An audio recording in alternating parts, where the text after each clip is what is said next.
ஞாபகப்படுத்துறதுக்கு நன்றிங்க. ஞாபகம் வந்துடும், கட்டிடுவார். ஏங்க நீங்கள் பேப்பர் படிக்கலைங்களா? நீங்கள் சகோதரர் பேப்பர்லேயே வந்துருச்சு, நேற்று எல்லா டிவிலையும் சொல்லியிருந்தோம். கண்டிப்பாக அதை நான் ராஜினாமாவை நான் திரும்பி வாங்கிட்டேன். நான் என்ன காரணங்க நான் சொல்லியிருக்கேன். நான் சொல்லுங்கள், கேள்வி கேளுங்க.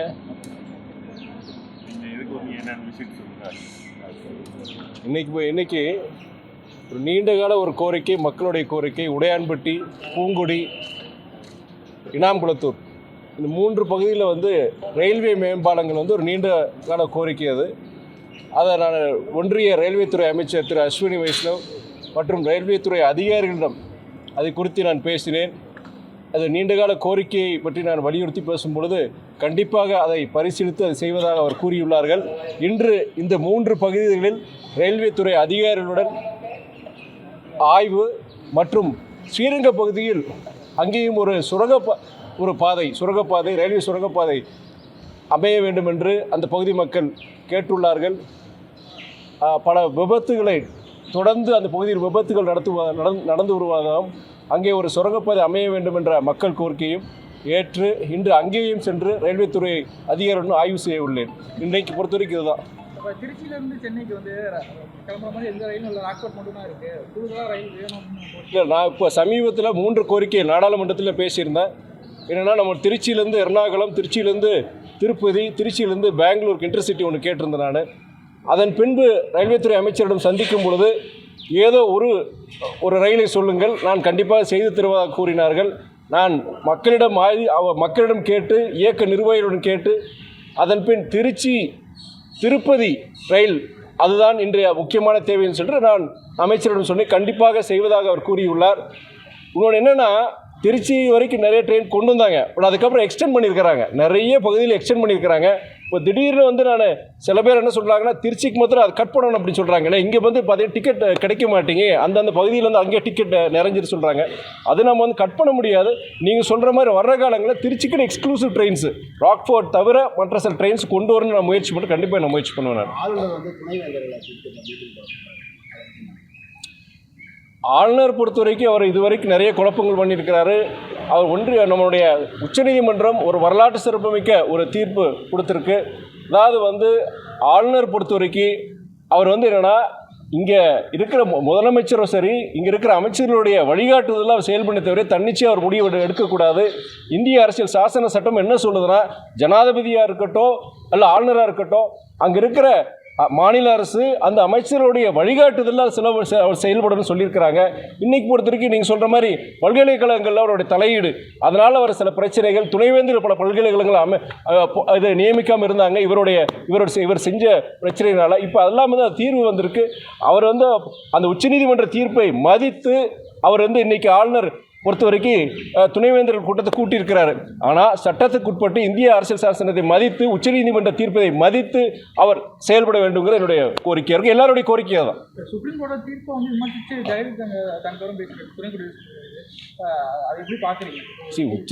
உச்சநீதிமன்ற தீர்ப்புங்கிறது வரலாற்று சிறப்புமிக்க தீர்ப்பு. Nobody is above the law, nobody is above the constitution தான் அதோடைய அர்த்தம். நீங்கள் என்னதான் ஒரு வைஸ் பிரசிடென்ட் அவர் ஜெகதீப் தன்கரா இருக்கட்டும், இல்லை நீங்கள் ஜனாதிபதியை சொல்லட்டும், அது இன்றைக்கி யாரும் இந்திய அரசியல் சாசன சட்டத்துக்கு அப்பாற்பட்டு யாரும் செயல்பட முடியாத அந்த தீர்ப்பாக இருக்கும். அது மதிக்கணும். அது நம்ம துணை ஜனாதிபதியாக இருக்கட்டும் இல்லை ஜனாதிபதியை சொன்னாலும் நான் தவறு தான் நான் சொல்லுவேன். நான் இந்தி திணிப்பு விவகாரம் இப்போ மகாராஷ்டிராவிலையும் அந்த எதிர்ப்பு வச்சிருக்கு. அந்த மாநில அரசே இந்தி திணிக்க மாட்டோங்கிற மாதிரி சொல்லி பாஜக அரசு சொல்லியிருக்காங்க. முதல்ல என்னென்னா, இங்கே மகாராஷ்டிரா என்ன சொல்லியிருந்தாங்கன்னா, கட்டாய ஹிந்தின்னு சொல்லி ஒரு செய்தி வந்திருந்தது. மகாராஷ்டிரா மாநிலம் முழுவதும் கடுமையான எதிர்ப்பு, குறிப்பாக மாணவர்கள் அங்கே இருக்கிற எல்லாருமே அதை எதிர்க்கும் போது அந்த எதிர்ப்பின் வீரியத்தை உணர்ந்து இன்றைக்கி அதோடைய முதலமைச்சர் பாஜக கூட்டணி அதை சார்ந்த அந்த முதலமைச்சர் அவர் ஃபட்னவிஸ் என்ன சொல்லியிருக்காருன்னா, மகாராஷ்டிரா பொறுத்த வரைக்கும் மராத்தி மொழி தான் கட்டாய மொழியாக இருக்குமே தவிர வேறு எந்த மொழியும் கட்டாய மொழி இருக்காது ஒரு உத்தரவாதம் கொடுத்துருக்கிறாரு. நம்ம என்ன சொல்கிறோன்னா, இங்கே தமிழ்நாடு குறிப்பாக நம்முடைய முதலமைச்சர் என்ன கேள்வி கேட்டிருக்கிறாருன்னா, அது ஒன்றிய அரசுடைய ஆதரவு இருக்கா? அது என்னதான் நீங்கள் பாஜகவுடைய முதலமைச்சரை சொல்லியிருந்தாலுமே ஒன்றிய அரசு அதோடைய ஒப்புதல் கொடுக்குமா? ஏன்னா ஒன்றிய அரசு பொறுத்த வரைக்கும் மும்மொழி கொள்கையை எல்லா மாநிலத்தையும் திணிக்குது. கட்டாய ஹிந்திங்கிற மறைமுகமாக திணிக்கிறாங்க. அப்போ அது ஒன்றிய அரசுடைய ஆதரவு இருக்குது. ஒன்றிய அரசு தெளிவுபடுத்தணும்னு சொல்லி முதலமைச்சரும் கேட்டிருக்கிறார். அது நம்மளுடைய கேள்வி அதுதான். சொல்ல தயாரான்னு சொல்லி ஸ்டாலின் கேட்டிருக்காரு. அதாவது இன்றைக்கி நம்முடைய முதலமைச்சர் அதிமுகவின் தலைவர் அண்ணன் எடப்பாடி அவர் என்ன சொல்லியிருக்கிறாருன்னா, அவரே சொல்லியிருக்கிறார் சட்டமன்றத்தில் என்ன சொல்லியிருக்கிறாருன்னா, அவரே ஒத்துக்கிறார் நீட் வந்து தேவையில்லை, இது நீட் ஒரு பிரச்சனை அப்படின்னு சொல்லி அவர் ஒரு குற்றச்சாட்டு வைக்கிறார். இது நீங்கள் காங்கிரஸ் மூலியமாக தானே வந்ததுன்னு சொல்லிட்டு அந்த இதுக்குள்ளே போகணும். ஏன்னா சர்ச்சையை பொறுத்திருக்கேன்னா அது நம்ம சொல்லிகிட்டே இருக்கலாம். அதாவது வந்து சுப்ரீம் கோர்ட்டில் ஒரு தீர்ப்பு வச்சு அதை அமல்படுத்த சொல்கிறாங்க. அன்றைய அரசு பொறுத்த வரைக்கும் அதை அமல்படுத்த வேண்டிய சூழ்நிலை வந்து, ஆனால் எந்த நேரத்தில் அது தமிழ்நாட்டில் கொண்டு வரப்பட்டுங்கிறதா இப்போ கேள்வி. அது அதிமுக ஆட்சியில் கொண்டு வரப்பட்டதுன்னா நம்ம முதலமைச்சர் சொல்கிறாங்க. இப்போ நம்ம முதலமைச்சருடைய என்ன சொல்லியிருக்கிறாருன்னா, சரி நீங்களே சொல்கிறீங்களே நீட்டு கூடாது, அது என்ன எப்போ அது அவர் என்ன சொல்கிறாருன்னா, அப்போ நீங்கள் பிஜேபியோட கூட்டணி போடுறீங்க, கூட்டணி போடும்போது நீங்கள் இதே நீட்டு தமிழகத்துக்கு கேடு விளைவிக்கக்கூடிய நீட் பொறுத்த வரைக்கும் அது கூடாது, அது நீங்கள் எடுத்தால் தான் கூட்டணியில் நான் வருவேன்னு சொல்லி ஒரு நிர்பந்தத்தை கொடுக்க முடியுமா அப்படிங்கிறத முதலமைச்சரோட கேள்வி. சரியான ஒரு கேள்வி தான். சட்டப்பேரவை வந்து சட்டமன்ற உறுப்பினர் கோரிக்கை வைக்கிறார் துறை சார்பாக. அதுக்கு வந்து அவர் பிடிஆர் அதிகாரம் என்கிட்ட இல்லை அப்படின்னு சொல்லி சொல்கிறார்.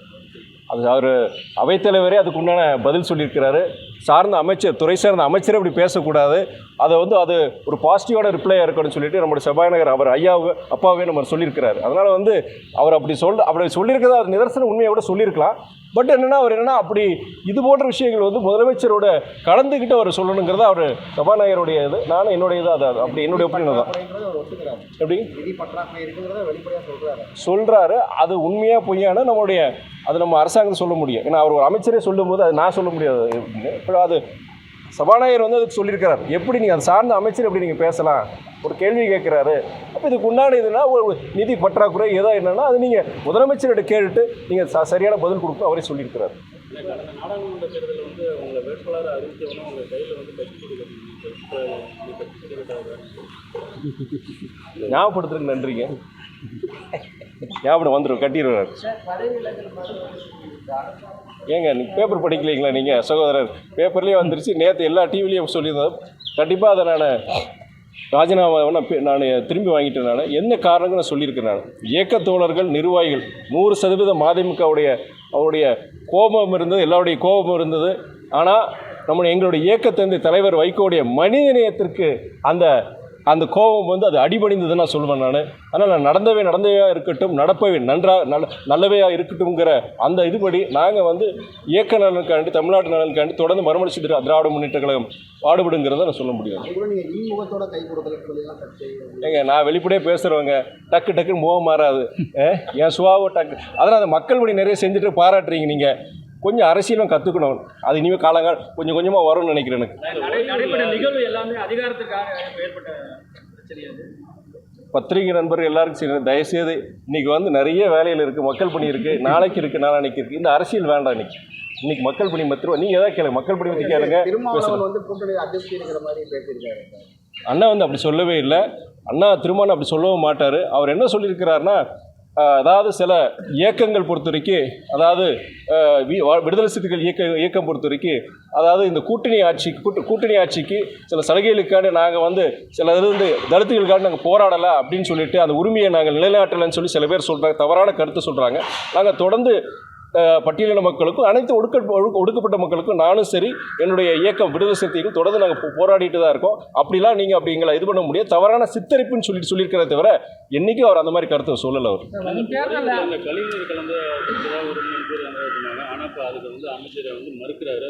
அது மறுத்தது இல்லாமல் இன்ன வரைக்கும் அவர் போய் பக்கத்தில் ஒரு நீர்மோர் பந்தலை திறக்கிறாரு. அங்கே அந்த உள்ள போய் மக்களை போய் அது வந்து இன்னைக்கு பத்திரிகை அன்னதானம் நீர்மோர் அதனால தான் இந்த பாதிப்பு. அதாவது என்னென்னா எங்களுடைய இயக்கத் தோழர்கள் இங்கே திருச்சி இருக்க சகோதரர்கிட்ட நானும் கேட்டேன். அது என்னென்னா பத்திரிகைகள் வந்து ஒரு செய்திகள் என்னென்னா, சில பத்திரிகைகள் சில எதிர்க்கட்சியினுடைய குற்றச்சாட்டு என்னென்னா, அந்த 3 பேர் அந்த இறந்ததாக இருக்கட்டும், ஒரு குழந்தை இறந்ததாக இருக்கட்டும், அது வந்து தண்ணீர் அந்த குடிதண்ணீரில் வந்து அந்த இது கலந்தது, சாக்கடை இது கலந்ததுனால அது இறந்ததாக ஒரு குற்றச்சாட்டு வைக்கிறாங்க.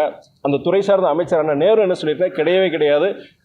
கோயில் திருவிழாவில் நீங்கள் சொல்ல குளிர்பானத்தில் வந்து அது வந்து கெட்டு போய் அதை குடிச்சதுனால வந்திருக்குன்னு சொல்கிறாங்க. இது என்னென்னா நான் இது விசாரிச்சது தெரிய முடியும். ஆனால் விசாரிச்சிருக்காங்க, டெஸ்ட் பண்ணியிருக்கிறாங்க, எல்லாம் பண்ணியிருக்கிறாங்க. அதில் வந்து அப்படி இல்லை, குடிதண்ணியில் அப்படி இல்லைன்னு சொல்லி டெஸ்ட் ரிப்போர்ட் வந்திருக்கிற அமைச்சரும் அதுக்கு கரெக்டாக பதில் சொல்லியிருக்கிறாரு. நான் இன்றைக்கி அந்த பகுதிக்கு பொறுத்த வரைக்கும் இன்றைக்கோ நாளைக்கோ கண்டிப்பாக அந்த பகுதிக்கு போய் அங்கே இருக்கிற பொதுமக்கள் கிட்ட கேட்க வேண்டிய என்னுடைய கடமை. கண்டிப்பாக கேட்டுட்டு நான் சொல்கிறேன். சரிங்க. வரக்கூடிய தேர்தலில் அதிமுக பாஜக கூட்டணி உங்களுக்கு பெரிய சவாலாக இருக்கும்.